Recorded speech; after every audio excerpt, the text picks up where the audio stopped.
Invité a comer a mi novio, pero al momento de pagar me dijo que no trajo dinero. Según porque como yo invité, yo pago. Pero él es el hombre, ya debe asumir que su rol en la relación es aportar el dinero. Cuando el mesero dejó la cuenta en la mesa, yo hice lo que siempre hago, bajé la mirada, jugué con la servilleta y esperé ese segundo en el que el hombre demuestra que entiende su papel. Mario la miró mi cara y, con toda la tranquilidad del mundo, dijo que si yo había invitado, entonces yo pagaba porque no había traído dinero. Sentí cómo se me subía la sangre a la cara y la dignidad se me caía al suelo junto con los cubiertos. Y luego, como si no fuera suficiente, esa misma noche Internet vino a explicarme que, aparentemente, la loca no era yo. Esta historia no es solo sobre una cuenta, es sobre darme cuenta del tipo de hombre que tenía al lado y del tipo de mujer en la que estaba dispuesta a convertirme a partir de ahí. Siempre he sentido que no nací para estar viviendo como hombre. No me gusta partir cuentas, no me gusta andar calculando cuánto puso cada uno, no me siento pareja cuando estoy escaneando QR para pagarle a un novio como si fuera mi colega de trabajo. Desde siempre he dicho que tengo una energía muy femenina, incluso antes de saber que existía ese término. Traducido a lo concreto, no me gusta pagar por un hombre, no me gusta sentir que lo estoy criando, no me interesa ser compañera de lucha, cuando lo que quiero es que me cuiden, que me consientan, que me inviten. Si eso me hace interesada, pues que lo sea, pero al menos soy honesta. Mario entró en mi vida como la promesa de que, por fin, las cosas iban a ser como yo sentía que debían ser. Al principio, se portó como se supone que se porta un hombre que entiende su rol, me invitaba al cine, elegía buenos lugares para comer, pagaba los taxis sin dramatizar, no me hacía sentir incómoda cuando llegaba la cuenta. Yo me relajé, pensé que por fin había encontrado a alguien que no necesitaba que le explicara lo básico. Me gustaba que me mandara mensaje diciendo que me tenía una sorpresa, que me pasaba a buscar y que ya tenía todo planeado. Sentía que por fin podía recostarme y dejar de ser la que sostiene el mundo todo el tiempo. Pero, poco a poco, le empezó a salir lo moderno. De la nada, en medio de una conversación, soltó que le parecía injusto que siempre pagara uno, que mejor hiciéramos 50/50 porque así era más sano, que él también tenía gastos, que no quería que nuestra relación se basara en el dinero. Usaba esas frases que suenan muy lindas en un hilo de Twitter, pero que en la práctica significan que el hombre no quiere asumir su parte. A cada cosa que proponía le añadía el discurso de que él no era cajero automático, de que el amor no se mide con la billetera, de que a veces yo también podía invitar. Yo lo escuchaba con una mezcla de risa y alarma, porque una cosa es ser razonable y otra es que te empiecen a vender el 50/50 como evolución cuando en realidad es comodidad. Yo ya venía escaldada de relaciones donde me tocaba pagar más de la mitad de todo, hacerme la comprensiva con el no tengo ahora, sostenerlos emocionalmente y encima sacar la tarjeta cuando se les olvidaba la billetera. No quería volver a estar ahí. Entonces, cuando Mario empezó con el discursito, lo dejé pasar un par de veces, como quien mira si el bache es profundo o solo una piedrita. Pero cada vez que salíamos, yo ya estaba atenta, midiendo, viendo cuánto se esforzaba, cuánto hacía por iniciativa propia y cuánto hacía con cara de sacrificio. Empecé a ver que en lugar de disfrutar el gesto, se ponía en plan contable, como si cada café que me pagaba fuera una inversión que necesitaba discutir. El punto de quiebre fue esa cena. Yo, ingenua pero todavía con ganas de creer en él, le mandé un mensaje diciéndole que quería invitarlo a comer a un restaurante nuevo que había visto. En mi cabeza, invitarte a comer, significaba, quiero compartir este lugar contigo, no, yo voy a pagar. Para mí, un hombre siempre debería ir preparado, punto. Incluso si la mujer dice que invita, el hombre sabe que hay un código y que no se presenta a una cita con la billetera vacía. Pensé que él lo entendería, que iba a sentirse halagado de que yo eligiera el lugar y él se encargaría de lo demás. Llegó la noche y nos vimos en el restaurante. Era un sitio bonito, no un lujo, pero tampoco una fonda cualquiera. Pedimos entrada, plato fuerte, postre, un vino que él mismo sugirió. La conversación fue fluida, hablamos de trabajo, de tonterías, de planes. Yo estaba tranquila porque, dentro de todo, cuando quiere, Mario es agradable. Pero en el fondo, ya sabía que la verdadera prueba no era la charla, sino ese momento silencioso en que llega la cuenta y se ve quién lleva la energía masculina puesta y quién no. Yo, como siempre, hice lo que sé que muchas mujeres hacen. Cuando el mesero dejó la carpeta en la mesa, miré para otro lado, fingí que revisaba el celular, jugué con la servilleta. Es un gesto, un lenguaje no verbal que cualquier hombre atento entiende. Mario agarró la carpeta, la abrió, miró la cuenta y, en lugar de hacerlo obvio, soltó la frase que todavía me hierve la sangre cuando la recuerdo. Dijo, muy tranquilo, que si yo había invitado, entonces yo veía la cuenta, que él no había traído efectivo porque asumió que esta vez tocaba así. Lo dijo como si fuera lo más lógico del mundo, como si no hubiera nada de raro en presentarse a una cena sin un peso encima y dejar que la mujer resuelva. En ese momento sentí que me quemaba la cara. Me dio una vergüenza brutal, no por pagar, sino por la sensación de que me habían dejado sola en la escena, como si yo fuera la señora que saca la billetera por el niño que se olvidó su merienda. Obviamente, pagué. No me iba a poner a discutir ahí, con el mesero parado al lado y la gente alrededor. Saqué mi tarjeta, sonreí, hice chistes tontos para disimular el enojo que me subía por la garganta. Pero por dentro, mi cabeza era otra cosa, una lista rápida de conclusiones sobre el tipo de hombre que tenía delante. Pensé que si en una cena hace eso, ¿qué esperaba yo el día de mañana con cosas más serias? Mientras él hablaba de cualquier cosa camino a casa, yo ya estaba cerrando mentalmente algo con él. No le dije nada en ese momento, porque sé manejar mis tiempos, pero mi percepción de Mario cambió por completo. Cuando llegué a mi casa, todavía con el sabor amargo del pago en la boca, hice lo que hacemos todos cuando queremos anestesiar el cerebro, doomscrolling. Empecé a deslizar vídeos sin mirar mucho, hasta que de repente apareció una mujer hablando justo de lo que yo acababa de vivir.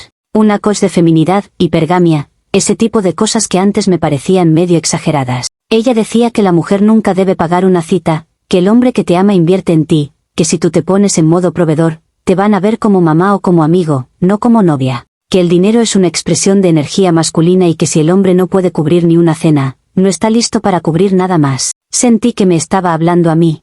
Me quedé viendo ese vídeo una y otra vez. Todo empezó a encajar. Ella contaba historias de chicas que aceptaban migajas, que pagaban cuentas, que se hacían las modernas con el 50/50 y terminaban agotadas, masculinizadas, con hombres que se recostaban cómodamente en su esfuerzo. Luego mostraba el contraste, mujeres que se habían puesto firmes, que habían dejado de pagar, que habían subido sus estándares y ahora vivían mantenidas, consentidas, respetadas. Yo la escuchaba y pensaba que, por primera vez, alguien ponía en palabras lo que siempre había sentido pero nadie validaba. No me quedé con un vídeo. Abrí su perfil, la seguí, vi lives completos, me metí en un agujero de contenido de coaches de feminidad elevada, hipergamia, energía masculina y femenina. Todas repetían lo mismo con distintos ejemplos, que cuando tú te pones a pagar cuentas con un hombre, él te observa y te cataloga, que el hombre que realmente te quiere siempre encuentra la forma de invitarte, que si aceptas menos, te quedas con menos. Empecé a hacer una relectura de mi historia con Mario, cada vez que se había quejado de los precios, cada comentario de «yo también tengo gastos», cada intento de justificar que no podía invitar tanto.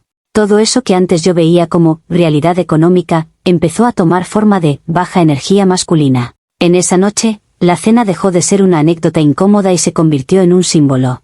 Me di cuenta de que, para Mario, yo no era un premio, era alguien con quien negociar gastos. Yo había dicho que lo quería invitar a comer, y él lo tomó literal hasta el punto de aparecer sin dinero, seguro de que yo iba a resolver. Esa seguridad fue la señal. Las coaches decían que el hombre que te ve como prioridad no se presenta a una cita desarmado. Y yo me di cuenta de que llevaba tiempo haciéndome la loca con eso.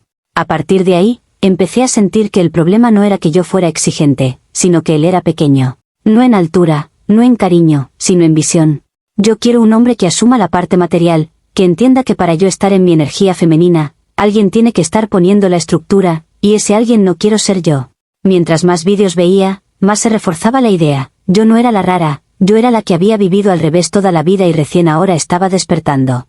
Mario, con su cuenta impaga y su discurso de 50/50, pasó a ser, en mi cabeza, el ejemplo perfecto de lo que ya no estaba dispuesta a tolerar. Esa noche me dormí con una claridad nueva. Sí, había pagado la cena, sí, me había tragado la humillación, pero también había ganado algo, nombrar exactamente qué tipo de hombre tenía al lado. No dije nada todavía, porque se jugara a largo plazo, pero en mi interior ya estaba decidida. Si él quería seguir en mi vida, tendría que demostrar que entendía cuál era su rol. Y si no, pues ya me habían enseñado suficientes casos de hombres que sí sabían hacerlo. El mundo está lleno de ellos, no veo por qué justo yo tendría que conformarme con uno que se presenta a cenar sin dinero y todavía cree que la exagerada soy yo. Usuario Anónimo 1 dice, tú misma le dijiste que lo querías invitar a comer y luego te indignas porque él interpretó que eso significaba que tú pagabas. No fue que te abandonara con la cuenta, fue que siguió la lógica de tus palabras. Lo grave es que conviertes una anécdota confusa en prueba definitiva de que es hombre pequeño, solo porque no encaja con lo que ves en TikTok. Respuesta de la OP. Una cosa es que yo diga te quiero invitar y otra es que él entienda que puede presentarse a una cita sin un peso encima. Hay códigos básicos. Si eres hombre y estás saliendo con alguien, vas preparado, punto. El problema no fue solo pagar, fue la comodidad con la que asumió que yo me iba a hacer cargo. TikTok solo puso en palabras algo que ya me había dolido desde antes, no me inventó el disgusto. Usuario Anónimo 2 dice, te aferras a la idea de energía femenina como excusa para no asumir ninguna responsabilidad económica. Si tan importante es sentirte cuidada, podrías buscar equilibrio, no un cajero automático. Que un hombre no tenga dinero infinito no significa que tenga baja energía masculina, significa que vive en la realidad. Respuesta de la OP, equilibrio tengo en todo lo demás. Yo aporto en mi vida, me parto el lomo trabajando, manejo mi casa. Justamente por eso no quiero que en la relación de pareja me toque seguir en rol de proveedor. No estoy pidiendo un millonario, estoy pidiendo a alguien que entienda que si quiere estar conmigo tiene que asumir ciertas cosas. Y sí, para mí la forma en que se comporta con el dinero dice mucho, lo siento si a otros les parece poca cosa. Usuario Anónimo 3 dice, el problema no es que tengas preferencias, es que usas un momento incómodo para reescribir toda la relación. De pronto Mario deja de ser atento y cariñoso para convertirse en ejemplo de todo lo malo solo porque no cumplió con un guión que tú tenías en la cabeza. Eso habla más de tus expectativas rígidas que de su baja energía. Respuesta de la OP, no estoy negando que él haya tenido cosas buenas, pero a mí no me alcanzan los abrazos y a la hora de la verdad me toca sacar la tarjeta siempre. Prefiero ver ese tipo de cosas a tiempo y no terminar años después con un hombre que me deja todo el peso económico también. Si para otros eso es ser rígida, perfecto.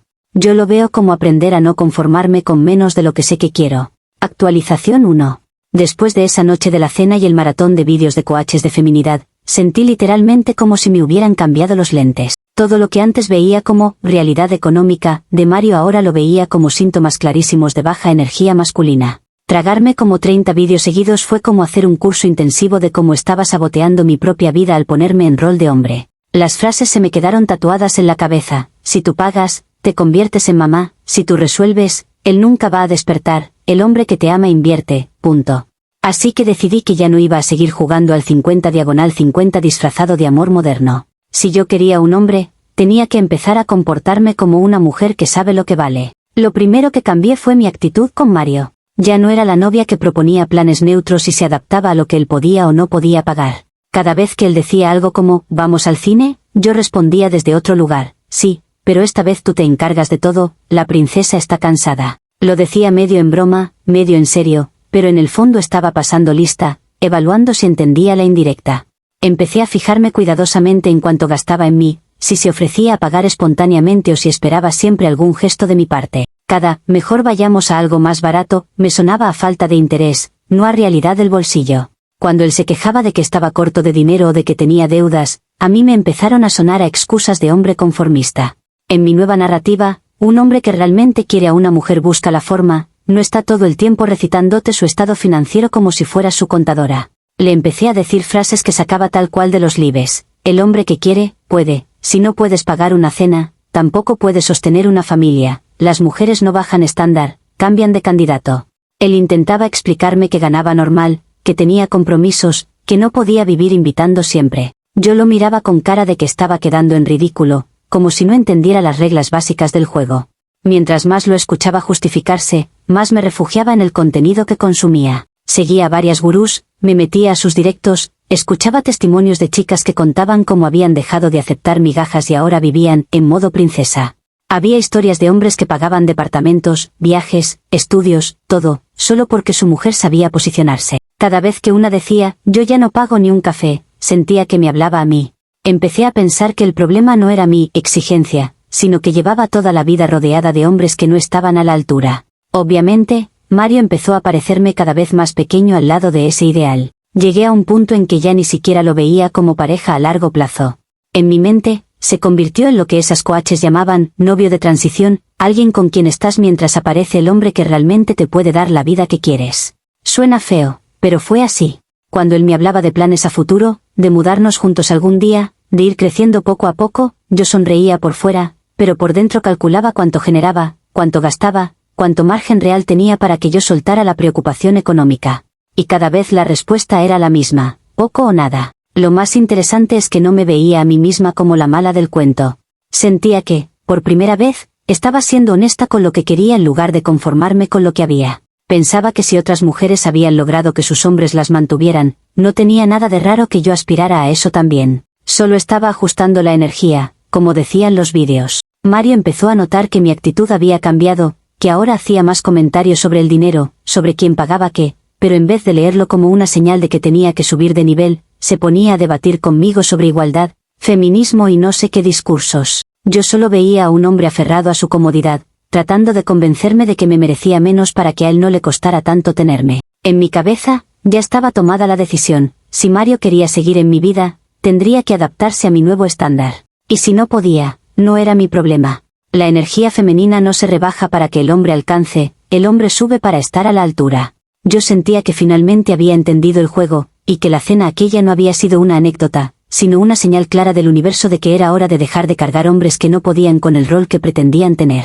Usuario Anónimo 1 dice: es impresionante cómo conviertes a una persona real en novio de transición, solo porque no puede financiar el estilo de vida que estás viendo en redes. Mario no es menos hombre por tener un sueldo normal o deudas, simplemente vive en la realidad.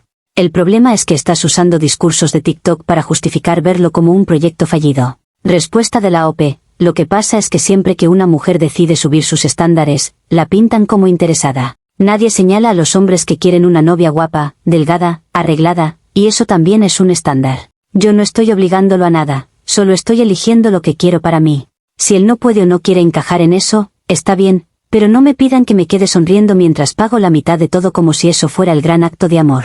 Usuario Anónimo 2 dice: dices que el hombre que quiere, puede, pero ignoras que mucha gente simplemente gana poco o está ajustada. Estás interpretando limitaciones económicas como falta de amor, cuando no tienen nada que ver. Y llamar a eso baja energía masculina es solo una forma bonita de decir que solo te interesa alguien con billetera abultada. Respuesta de la OP: obvio que sé que hay gente con sueldos ajustados, yo también trabajo y sé lo que es contar centavos. Justamente por eso no quiero que en mi vida de pareja me toque seguir siendo la que se preocupa por todo. Si él no puede ofrecer más, perfecto, que se busque a alguien que esté cómoda con eso.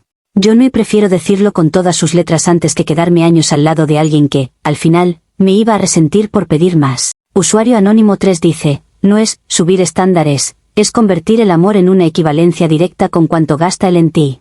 Has reducido todo a cuánto paga, cuánto invita, cuánto te financia. Luego te sorprende que te vean como interesada. No puede haber relación sana cuando desde el principio estás catalogando a la otra persona como inversión. Respuesta de la OP: el amor sin hechos concretos se queda en discurso bonito, y lo económico es una parte muy concreta de la vida. Nadie paga cuentas con besos. No digo que todo sea dinero, pero sí que es un indicador importante de la intención de alguien. Si un hombre quiere compartir su vida contigo, ¿por qué es tan descabellado esperar que también comparta recursos? Para mí medir eso no es ser interesada, es ser práctica.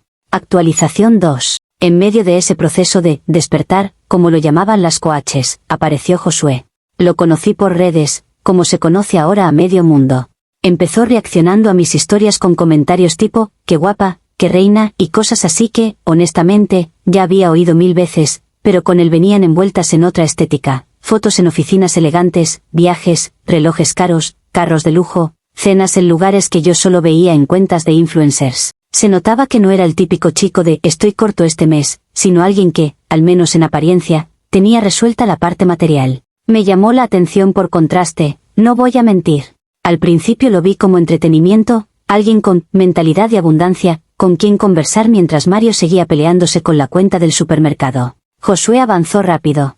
En las primeras conversaciones ya me estaba diciendo que una mujer como yo no debería estar preocupada por pagar nada, que merecía ser cuidada, que él disfrutaba consentir a la mujer que estuviera a su lado. Usaba el mismo lenguaje que escuchaba en las coaches, pero desde el lado masculino. Hablaba de proveer, de proteger, de que la energía de una mujer florece cuando no está pensando en dinero. Y yo, que venía empapada de ese discurso, me sentía validada a otro nivel. Mientras Mario me discutía por qué no podíamos ir a un concierto caro, que si el presupuesto, que si las cuentas, Josué me mandaba capturas comprando entradas VIP, por si algún día te animas, princesa. Mientras Mario decía, estoy ahorrando, no puedo salir tanto, Josué me ofrecía pagarme el transporte, la cena, incluso el outfit si quería verme espectacular.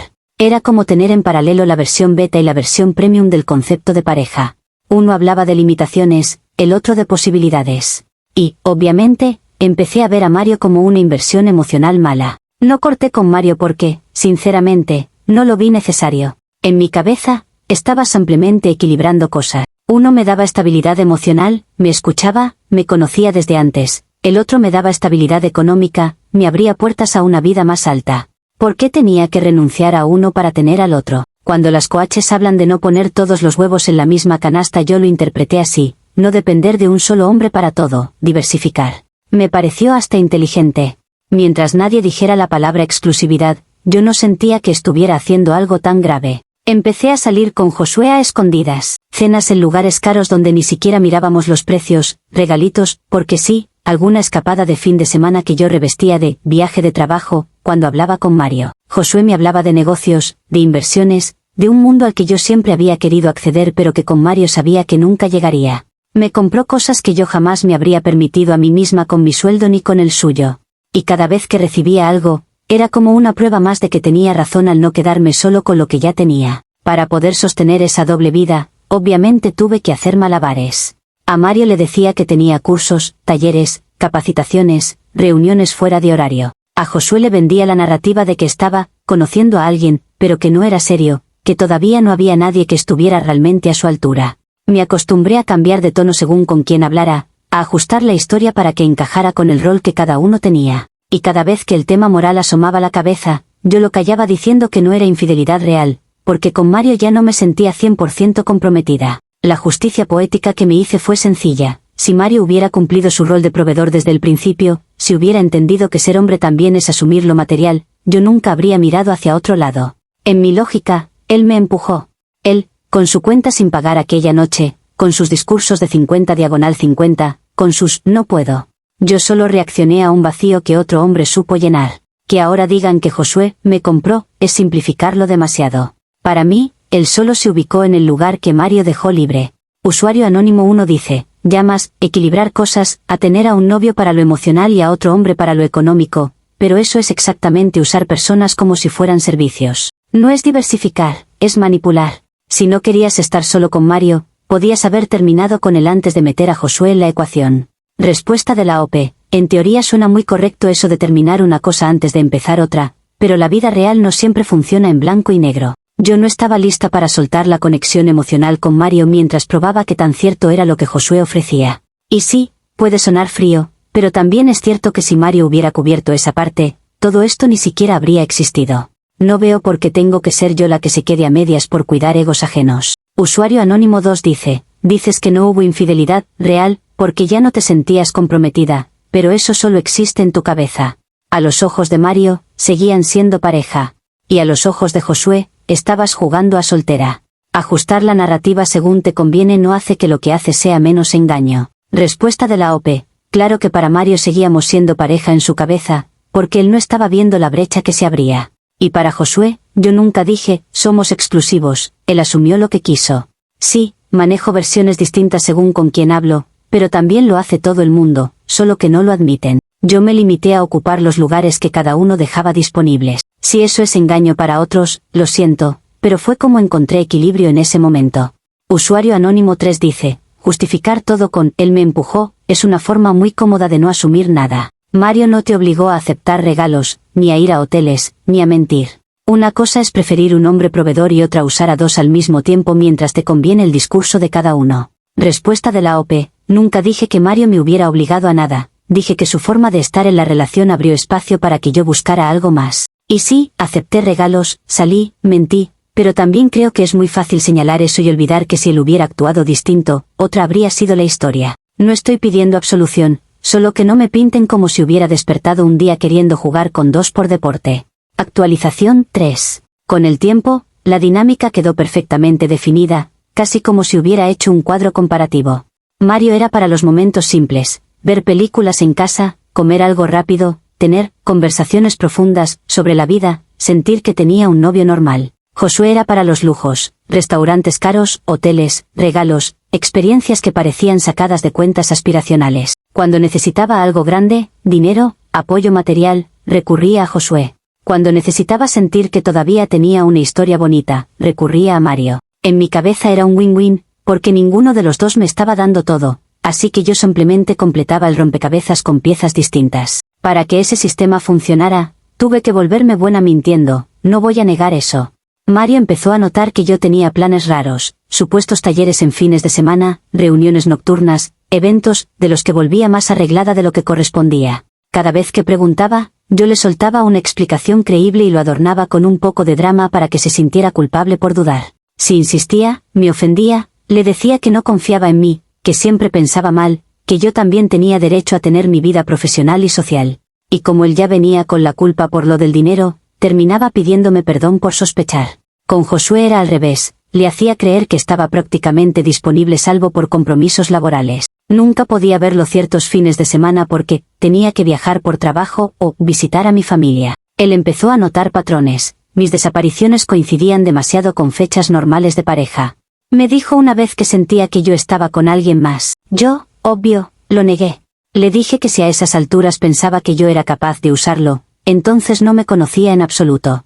Tiré un par de frases sobre hombres inseguros que no toleran a una mujer ocupada y lo dejé ahí. Al mismo tiempo, yo iba alimentando mi ego en redes. Subía fotos de platos caros, de copas, de vistas desde habitaciones de hotel, de bolsos nuevos, cuidando siempre de no mostrar a Josué. Era mi manera de decirle al mundo, sin palabras, que yo ya no estaba en el nivel de las cuentas divididas. Mario veía esas historias y a veces me escribía, ¿y ese lugar, y ese regalo? ¿Quién te invitó ahí? Yo respondía con evasivas, que un cliente, una amiga, un evento al que me invitaron. Si se ponía insistente, me ofendía y le soltaba que estaba harto de su desconfianza. Aprendí rápido que la mejor defensa era ponerlo a él en el banquillo. Pero Josué no era tonto. Empezó a ver mis historias con lupa, a leer los comentarios de gente que me conocía, a revisar fotos antiguas. Notó que había un chico, Mario, que aparecía etiquetado en publicaciones viejas, que algunos amigos en común aún le daban like a cosas donde se nos veía juntos. Una noche, después de una cena, me miró fijo y me dijo, «Estás viendo a alguien más, ¿verdad?» Le mantuve la mirada y le solté que no, que como mucho estaba saliendo de manera casual con alguien, pero que claramente no iba en serio porque, si fuera así, yo no estaría ahí con él. Él no pareció convencido, pero tampoco tenía pruebas. Yo seguía adelante como si nada, convencida de que mientras ninguno de los dos pronunciara la palabra exclusividad explícitamente, yo tenía margen de maniobra. En mi cabeza, yo no estaba casada con nadie, así que técnicamente podía moverme como quisiera. Además, me repetía todo el tiempo que si Mario hubiera sido el proveedor que se suponía que debía ser, yo jamás habría necesitado a Josué. Esa frase era mi salvavidas moral cada vez que algún remordimiento intentaba asomarse. Lo aplastaba pensando que, al final, estaba haciendo lo que muchas quisieran pero no se atreven, no conformarse con poco. Lo que nunca terminé de calcular fue que los hombres también tienen ego, y que tanto Mario como Josué, desde sus lugares, estaban sumando piezas. Yo los veía como funciones, Mario el emocional, Josué el económico, pero ellos me estaban viendo a mí como un posible fraude. Y mientras yo jugaba a que tenía todo bajo control, se iba armando en paralelo un escenario donde ninguno de los dos estaba dispuesto a seguir sosteniendo mi versión de la historia. Usuario Anónimo 1 dice, lo llamas sistema y win-win, pero básicamente estabas llevando una doble vida completa. A uno le mentías para que no sospechara del dinero y al otro le mentías para que no sospechara de la relación. Luego te sorprende que ambos se sintieran engañados. No eran piezas de un rompecabezas, eran personas. Respuesta de la OP, sé que suena feo cuando se dice así, pero en ese momento yo lo vivía como cubrir huecos que ellos mismos dejaban. Ninguno me estaba dando el paquete completo, así que yo fui armando algo que a mí me funcionara. Que ellos ahora se ofendan porque no fui la versión romántica que tenían en la cabeza es otra cosa. No les apunté con un arma para que se quedaran, ambos se beneficiaban a su manera mientras duró. Usuario Anónimo 2 dice, te ofendías cuando Mario dudaba, pero eras tú la que daba motivos. Subías fotos de cosas que claramente no venían de tu sueldo ni del suyo, y cuando te preguntaba, lo hacías sentir culpable. Eso no es saber manejar la situación, es manipularlo para seguir sacando lo que te convenía. Respuesta de la OP, sí, jugué con su culpa, pero también creo que si él hubiera confiado en su capacidad desde el principio, no habría tenido tanto miedo de perderme. Parte de mí sentía que, si le decía la verdad de golpe, se iba a hacer la víctima igual. Preferí manejarlo a mi manera mientras decidía que me convenía más. No voy a fingir que actué como santa, pero tampoco voy a pintarlo como un pobre inocente sin herramientas. Usuario Anónimo 3 dice, lo más llamativo es que sigues usando, si Mario hubiera sido proveedor, como excusa comodín. Como si eso borrara que también engañaste a Josué, al que le vendiste una imagen de mujer disponible mientras estabas en una relación. No fuiste víctima de sus carencias, fuiste protagonista de la mentira. Respuesta de la OP, nunca he dicho que sea víctima pura, pero sí mantengo que sus carencias fueron el detonante. Si yo hubiera tenido con Mario lo que Josué me daba, ni siquiera habría atendido el primer mensaje. Y con Josué, sí, le vendí una versión editada, pero él también se vendió como alguien que podía con todo y al final se quebró igual. Al menos yo no me engaño diciendo que fui perfecta, simplemente no acepto que me carguen toda la culpa como si ellos no hubieran puesto nada en la mesa. Actualización 4. La bomba terminó de explotar cuando Josué, ya con la espina clavada, decidió hacer investigación de verdad en lugar de quedarse con mis respuestas a medias. Después me enteré de que se puso a revisar a fondo mis redes, no solo las historias del momento. Bajó hasta las fotos antiguas, los cumpleaños, las publicaciones con frases románticas donde Mario había sido claramente el protagonista. Vio comentarios de amigos en común, pistas que yo ni recordaba que estaban ahí. Y para rematar, contactó a una persona que me conocía y le preguntó directamente si yo estaba en una relación o no. La gente siempre habla más de lo que debería. Cuando Josué confrontó, ya no fue con sospechas vagas. Me soltó nombres, fechas, coincidencias. Me dijo que sabía quién era Mario, desde cuándo, que había visto fotos nuestras, que no entendía cómo podía estar jugando a noviecita estable con él mientras conmigo vivía la parte premium. Estaba furioso, pero no solo por el tema emocional, sino por el económico. Me recordó una por una las transferencias que me había hecho, los regalos, los pagos de hoteles, hasta el pequeño préstamo que me había dado, para un curso, que yo nunca pagué de vuelta. Ese préstamo, ingenua de mí, lo firmé como cualquier papel sin pensar que algún día lo usaría en serio. Yo intenté girarlo, como siempre. Le dije que desde el principio nunca le había prometido exclusividad formal, que él se montó la película solo, que el dinero que me dio lo hizo porque quiso, porque le nacía. Que si ahora le dolía, era tema suyo de expectativas, no mío. Le solté que un hombre verdaderamente abundante no anda sacando cuentas de todo lo que gastó como si fuera una factura. Eso lo encendió más. Me dejó claro que no era ningún cajero automático, que se sentía usado y ridículo, que mientras él jugaba a proveedor, yo tenía ya a alguien ocupando el lugar de novio oficial. Pero ahí no quedó. Herido en su ego y en el bolsillo, Josué decidió ir más allá.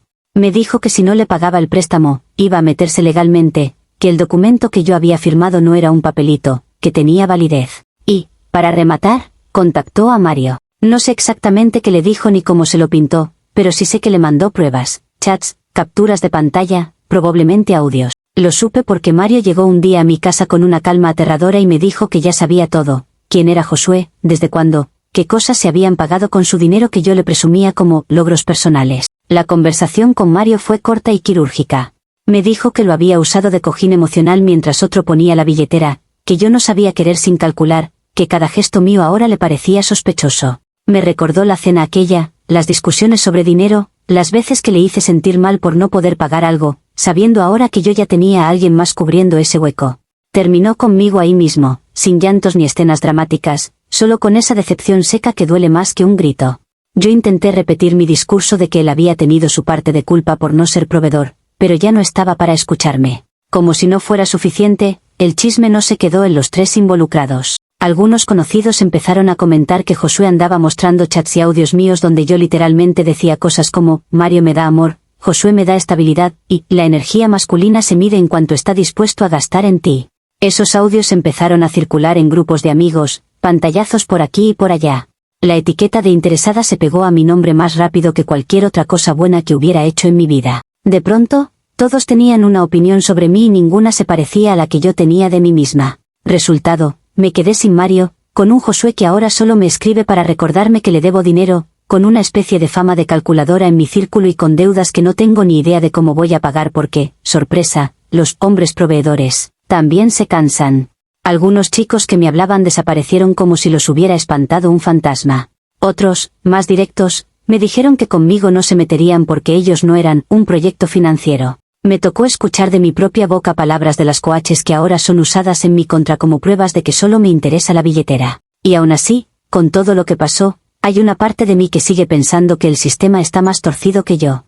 Al final del día, lo único que hice fue intentar aplicar lo que esas mismas voces repiten. Busca un hombre que provea, sal de la energía masculina, deja de cargar con todo. Si Mario hubiera entendido desde el primer día que ser hombre no es solo decir, te quiero, sino también demostrarlo con hechos y con la billetera, yo jamás habría mirado a Josué. Y si Josué realmente hubiera tenido la abundancia que predicaba, no le dolería tanto lo que gastó. Pero claro, ahora la historia se cuenta en versión simplificada. Yo soy la mala, la manipuladora, la interesada. Nadie quiere admitir que lo único que quise fue acceder al nivel de vida que otros hombres sí están dispuestos a darle a sus mujeres sin hacer tanto drama. Usuario anónimo 1 dice, no es el sistema, fuiste tú. Engañaste a 2 personas a la vez, usaste el dinero de uno mientras mantenías al otro de respaldo emocional, firmaste un préstamo que no pensabas pagar y ahora te sorprende que te vean como interesada. No es una conspiración contra la energía femenina, son las consecuencias directas de tus decisiones. Respuesta de la OP. Que haya consecuencias no significa que todo sea tan simple como, ella es mala y ellos son santos. Sí, hice cosas que ahora se ven pésimo, no lo voy a negar. Pero también creo que nadie estaría hablando de esto si yo me hubiera quedado en el papel de novia comprensiva que paga la mitad. Cuando una mujer decide salir de ese molde, cualquier error se magnifica. Ellos también jugaron sus cartas, solo que a mí me tocó perder más visible. Usuario Anónimo 2 dice, sigues culpando a Mario por no ser proveedor y a Josué por no ser suficientemente abundante, cuando el patrón común eres tú. No importa cuánto lo adornes con discursos de coaches, convertiste el amor y las relaciones en un cálculo financiero. Es lógico que ahora muchos no quieran acercarse. Respuesta de la OP, es fácil decir, el patrón eres tú, cuando no se ha vivido la sensación de cargar con todo. Yo solo decidí que en mi próxima etapa no quería seguir así. ¿Que lo gestioné de la peor forma posible? Puede ser. Pero tampoco voy a hacer como que fue loco de mi parte esperar que un hombre asuma un rol que históricamente ha tenido. Que ahora se asusten porque digo en voz alta lo que muchos piensan no es solo problema mío. Usuario Anónimo 3 dice, mientras sigas creyendo que lo único que hiciste fue buscar mejor nivel de vida, no vas a aprender nada. No fue solo eso, fue mentir, usar, manipular y ver a la gente como recurso. Hasta que no puedas decir eso sin tantos, pero, vas a repetir la misma historia con distintos nombres. Respuesta de la OP. Tal vez tienes razón en que todavía tengo muchos, pero no voy a fingir que ya tuve una epifanía moral porque no la he tenido. Sigo creyendo que merezco una vida cómoda y un hombre que asuma ese rol. Lo que probablemente cambiaré será la estrategia, porque ya vi cómo termina cuando mezclas todo a la vez. Si eso es aprender o no, el tiempo lo dirá, pero lo que no pienso hacer es volver al 50/50 como si nada hubiera pasado. Actualización 5. Ha pasado más de un año desde que todo explotó con Mario, con Josué y con los audios dando vueltas por ahí como si fueran capítulos de una serie mala. Si alguien me hubiera dicho que iba a terminar calculando mis gastos al centavo después de tanto discurso sobre energía femenina elevada, me habría reído. Pero aquí estoy, viviendo en un departamento más pequeño, con muebles comprados a cuotas, con parte de mi sueldo embargado porque Josué sí llevó el bendito pagaré hasta donde dijo que lo iba a llevar. No fue una amenaza al aire. Tuvimos una audiencia, es que tú quisiste ayudarme, no sirvieron para nada. Y ahora cada mes veo en el papel cuánto se va directamente a pagar ese curso que nunca hice y esas cenas que ya ni recuerdo con claridad. En el trabajo también me tocó tragármela. No literal, pero casi. Hubo un momento en que sentía que todos sabían, aunque nadie lo dijera de frente, que si la interesada, que si la que, se consiguió un proveedor y le salió mal. Un par de compañeras dejaron de invitarme a planes, de chicas, porque sus novios o maridos no se sentían cómodos, como si yo fuera a verlos como cajero automático al segundo. Cambié de área para respirar un poco, pero el chisme viaja más rápido que uno. Al final, tuve que bajar la cabeza, concentrarme en trabajar y aceptar que, por un buen tiempo, lo único que iba a proveerme era mi propio sueldo. Ni Mario, ni Josué, ni ningún proyecto de hombre abundante. Solo yo, y mis deudas. En el terreno sentimental, las cosas tampoco se acomodaron como en los vídeos. Intenté volver a las apps de citas y fue casi cómico. Algunos ya sabían quién era yo por los pantallazos que circularon, otros llegaban de frente con la propuesta de, yo te invito a todo, pero tú sabes a qué, como si me estuvieran ofreciendo un contrato, no una relación. Los Mario 2.0, que han aparecido vienen vacunados. Desde la primera salida dejan claro que cada uno paga lo suyo, que no quieren malentendidos, que ya vieron lo que pasa cuando te aprovechan. Y los hombres con dinero que he conocido después no son precisamente la versión romántica de las coaches. Pagan, sí, pero me tratan como algo reemplazable, de temporada. No me abren un mundo, me alquilan una mesa unas horas, y de vuelta al Uber sola. Sigo siguiendo a algunas de esas gurús, no voy a mentir. A veces las escucho hablar de mujeres de alto valor y siento el viejo cosquilleo en el ego, como si una parte de mí todavía quisiera creer que todo se resume en subir estándares y esperar al hombre adecuado. Pero ya no me trago tan fácil el cuento de hadas. Cuando las oigo decir que, si haces las cosas bien, él te pone casa, carro y empresa, no puedo evitar pensar que la única empresa que alguien puso a mi nombre fue la deuda en el banco.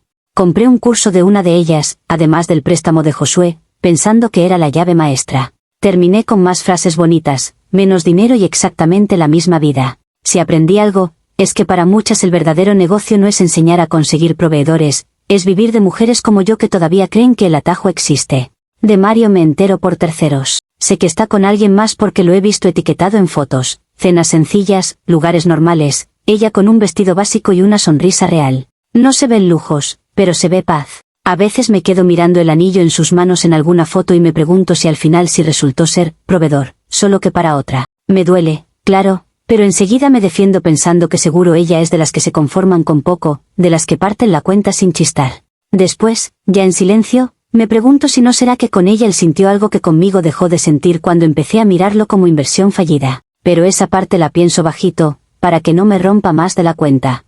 Hoy, cuando salgo a comer con alguien, ya no bajo la mirada esperando que mágicamente aparezca la mano masculina salvadora sobre la cuenta. Pido cosas que sé que puedo pagar yo sola. No porque haya renunciado al ideal de que me inviten, sino porque no me voy a arriesgar a repetir la escena de la cara ardiendo mientras el otro se recuesta. Si el hombre insiste en pagar, no le hago pelea, pero tampoco construyo castillos en el aire. Termino la noche, vuelvo a mi departamento alquilado, reviso cuánto queda después del embargo y sigo. Quería huir del 50 al 50 para vivir como reina, y por ahora la única coronita que tengo es la del banco cada vez que me recuerda que la que está financiando mi vida, soy yo.